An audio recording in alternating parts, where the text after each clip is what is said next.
Hi, welcome to howtod&d. My name is Fred Wheeler and today I have a guest with me, John Shackle. Howdy-ho! And today we're going to talk about Dungeons & Dragons 5e and player tactics or tips. And this particular tip is tank and block for your player characters. Make sure you tank and block for the other members in your group, and this is primarily to reduce the amount of damage that your party will take, because as the tank you should usually have higher armor class, which means you are harder to hit.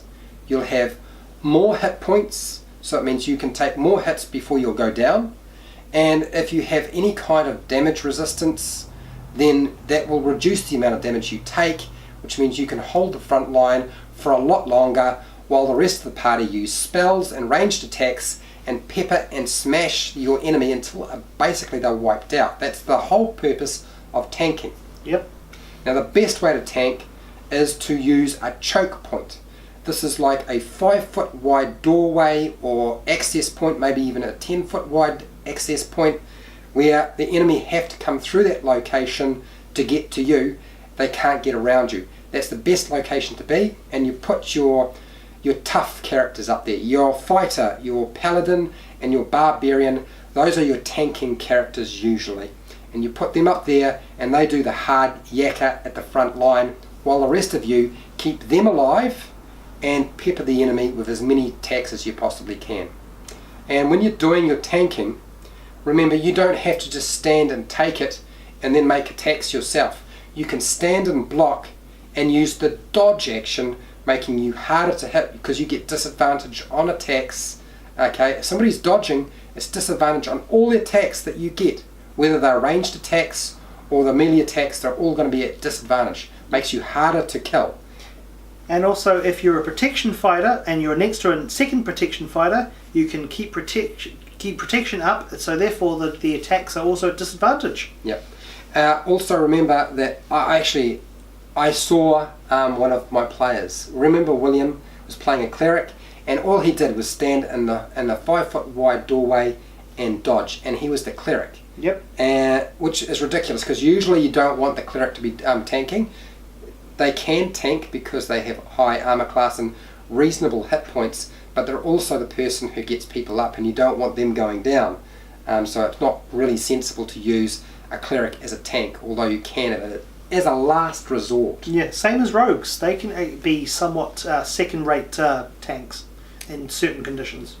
Also a good one is, if you don't have a doorway, get the fighters to block the boss. So then that way the boss has to deal with the two fighters while the rest of the party has free reign to do with whatever they need to. Because you said, if it's a boss or a big heavy hitter, you don't want them in the party. And also too, when you're tanking, make sure that your cleric is close by. You should not be standing too far away from the tank's cleric. Make sure you're behind them so you can cast Cure Wounds. Healing Word does minimal healing.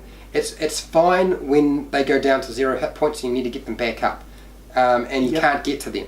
But you want to be touching them, because your spells that involve touching will get a tank back on their feet or produce more hit points regained compared to the other spells.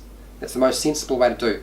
And it's better to not let the tank go down. So clerics, make sure you are standing very close behind them so you can keep healing them when it's necessary. But not too close in case the fighter does go down and the boss has a second attack. Yeah, or they have reach. Sometimes that can be a problem too. When you have a location which doesn't have a choke point where you are, but there's maybe a choke point further behind you, try to draw the enemy towards that choke point. So there's nothing wrong with moving and disengaging so you can get to a choke point and then tie them up. If that will work, move yourself, draw the enemy backward to a choke point if you don't have a choke point available. I think that's pretty much everything. As I said, it's always good to minimize the damage coming towards you while maximizing the damage going to them. Yep. I think that's pretty much everything, John. Yeah. Yep. So if you found this video helpful or informative, please share, like and subscribe if you haven't done so already. Look, make a comment below if you have any questions about tanking or blocking in the game of Dungeons & Dragons 5e. I'll do my best to answer those questions. And until next time, John, keep rolling those 20s. see you later.